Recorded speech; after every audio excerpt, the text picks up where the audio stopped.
স্নেহের 2022 সালে মাধ্যমিক পরীক্ষার্থীদের আমার চ্যানেলের পক্ষ থেকে সুস্বাগতম। তোমাদের জন্য 2021-22 সালের এবিটিএ টেস্ট পেপারের 790 নম্বর পেজের যে ভূগোলের প্রশ্নপত্রের সেটটি রয়েছে সেই সেটের এমসিকিউ এসিকিউ প্রশ্নের উত্তরগুলো আলোচনা করছি। তোমাদের কাছে অনুরোধ, তোমরা ভিডিওটি পুরোটা দেখো, আর যারা আমার চ্যানেলে নতুন তারা আমার চ্যানেলটিকে সাবস্ক্রাইব করে আমার চ্যানেলের পাশে থাকো। তোমরা এই ভিডিওর ডেসক্রিপশানে ভূগোলের আগের যতগুলো পেজ রয়েছে সেই পেজের এমসিকিউ এসিকিউ প্রশ্নের লিঙ্ক দেওয়া রয়েছে, প্রত্যেকটি পেজ অনুযায়ী লিঙ্ক দেওয়া আছে, সেই লিঙ্কে ক্লিক করলে তোমরা দেখতে পাবে। আলোচনা শুরু করছি। একের দাগে রয়েছে বিকল্পগুলি থেকে সঠিক উত্তরটি নির্বাচন করে লেখো। 1.1 দাগে যে প্রক্রিয়ায় ক্ষয়কার্যের মাধ্যমে ভূমির উচ্চতা হ্রাস পায় সেই প্রক্রিয়া হলো অপশান গতে অবরোহণ প্রক্রিয়া। 1.2 দাগে মহাদেশীয় হিমবাহ দেখতে অপশান কতে চ্যাপ্টা গম্বুজের মতো। 1.3 দাগে শুষ্ক নদী খাতকে বলে অপশান খতে ওয়াদি। 1.4 দাগে গ্র্যান্ড ক্যানিয়ন যে নদীতে দেখা যায় অপশান খতে কলোরাডো নদীতে। 1.5 দাগে কেরলের মালাবার উপকূলের গঠিত বালিয়াড়িকে স্থানীয় ভাষায় বলে অপশান গতে টেরিস। 1.6 দাগে ধোঁয়াধার জলপ্রপাত অবস্থিত অপশান গতে নর্মদা নদীতে। 1.7 দাগে গেরসোপ্পা জলপ্রপাত অবস্থিত অপশান কতে শরাবতী নদীতে। 1.8 দাগে এল নিনো দেখা যায় অপশান কতে ডিসেম্বর মাসে। 1.9 দাগে ভারতের রুড়ো বলা হয় অপশান খতে দুর্গাপুরকে। 1.10 দাগে কৃষ্ণ মৃত্তিকায় জলধারণ ক্ষমতা অপশান ঘতে খুব বেশি।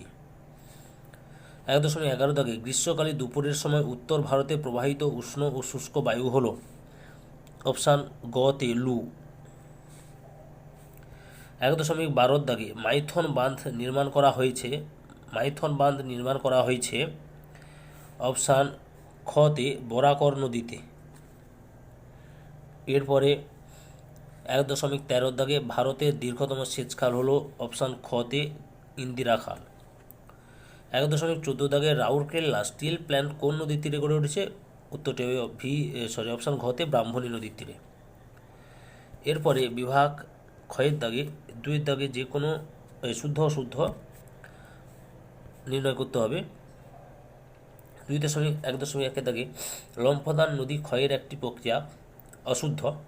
সঠিক উত্তরটি হলো লম্ফদান নদীর বহন প্রক্রিয়া একটি। 2.1.2 দাগে হিমবাহ সারা বছর পৃথিবীর সর্বত্র সমান উচ্চতায় বিরাজ করে। এটাও অশুদ্ধ। কি হবে না, হিমবাহ সারা বছর পৃথিবীর সর্বত্র সমান উচ্চতায় বিরাজ করে না, বিভিন্ন উচ্চতায় বিরাজ করে। যেমন গ্রীষ্মকালে একটা উচ্চতা, শীতকালে আর একটা উচ্চতায় বিরাজ করে। 2.1.3 দাগে চলমান বালিয়াড়িকে ধ্যান বলে, শুদ্ধ। 2.1.4 দাগে হীরাকুন্দ নদী পরিকল্পনা অজয় নদীর উপর অবস্থিত, অশুদ্ধ। সঠিক উত্তরটি হল হীরাকুন্দ নদী পরিকল্পনা মহানদীর উপর অবস্থিত। 2.1.5 দাগে জম্মু ও শ্রীনগরের মধ্যে সংযোগকারী গিরিপথের নাম জজিলা, অশুদ্ধ। জম্মু ও শ্রীনগরের মধ্যে সংযোগকারী গিরিপথের নাম হচ্ছে বানিহাল গিরিপথ। 2.1.6 দাগে মৃত্তিকা ক্ষয়ের একটি অন্যতম কারণ হল নির্বিচারী বৃক্ষছেদন, শুদ্ধ। 2.1.7 দাগে ভারতের সিলিকন ভ্যালি বলা হয় মুম্বাইকে, অশুদ্ধ।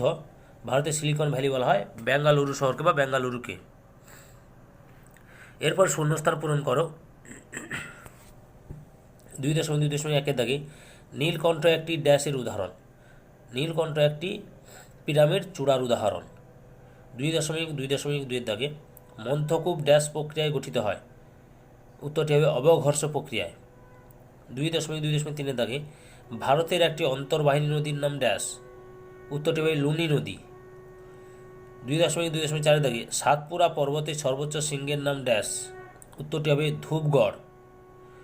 2.2.5 দাগে সোনালী পানীয় বলা হয় ড্যাশকে। উত্তরটি হবে চাকে। 2.2.6 দাগে ড্যাশ হলো ভারতের দীর্ঘতম সেচ খাল। উত্তরটি হবে ইন্দিরা ক্যানেল বা ইন্দিরা গান্ধী খাল, ইন্দিরা খাল বলা হবে। 2.2.7 দাগে ড্যাশ ভারতের বৃহত্তম লৌহ ইস্পাত শিল্পকেন্দ্র, উত্তরটি হবে ভিলাই ভারতের বৃহত্তম লৌহ ইস্পাত শিল্পকেন্দ্র। এরপরে 2.3 দাগে একটি বা দুটি শব্দের উত্তর দাও। 2.3.1 দাগে হিমবাহ ও পর্বতগাত্রের মধ্যে ফাটলকে কী বলে? উত্তরটি হবে বারশুন্ড। 2.3.2 দাগে ভারতের বৃহত্তম মালভূমি কোনটি? উত্তরটি হবে দাক্ষিণাত্যের মালভূমি। 2.3.3 দাগে একটি নিত্যবহ খালের উদাহরণ দাও। উত্তরটি হবে পূর্ব যমুনা খাল। 2.3.4 দাগে পৃথিবীর বৃহত্তম বদ্বীপের নাম কি? উত্তরটি হবে গাঙ্গেয় বদ্বীপ বা গঙ্গা ব্রহ্মপুত্রের মিলিত বদ্বীপ, এটাও লিখতে পারো তোমরা। 2.3.5 দাগে সোনালী চতুর্ভুজের ক্ষুদ্রতম বাহু কোন দুটি শহরকে যুক্ত করেছে? সোনালী চতুর্ভুজের ক্ষুদ্রতম বাহু দুটি চেন্নাই ও মুম্বাই এই দুটি শহরকে যুক্ত করেছে। 2.3.6 দাগে ভারতের পূর্ব উপকূলের বৃহত্তম হ্রদের নাম কি? উত্তরটি হবে চিল্কা হ্রদ। 2.3.7 দাগে একটি পর্ণমোচী উদ্ভিদের উদাহরণ দাও। পর্ণমোচী উদ্ভিদের উদাহরণ হলো আম, জাম, কাঁঠাল ইত্যাদি। 2.3.8 দাগে শাল হতে পারে, শাল সেগুন লিখতে পারো তোমরা। 2.3.8 দাগে ভারতে কোন রাজ্য বৃষ্টির জল সংরক্ষণে সর্বাধিক অগ্রণী? এটা হচ্ছে তামিলনাড়ু রাজ্য হবে। এরপর 2.4 দাগে বাম দিকের সাথে ডান দিকগুলি মিলিয়ে রাখো। বাম দিকে রয়েছে নীলগিরি পর্বত, তথ্য প্রযুক্তি শিল্প, নর্মদা নদী, প্লাবনভূমি। ডান দিকে বেঙ্গালুরু স্বাভাবিক বাঁধ, দুধাবেতা ধোঁয়াধার জলপ্রপাত। নীলগিরি পর্বতের সর্বোচ্চ শৃঙ্গের নাম হচ্ছে দুধাবেতা। তথ্য প্রযুক্তি শিল্প কেন্দ্রে অবস্থিত বেঙ্গালুরু। নর্মদা নদীতে অবস্থিত ধোঁয়াধার জলপ্রপাত। প্লাবনভূমিতে অবস্থান করছে স্বাভাবিক বাঁধ দেখা যায়।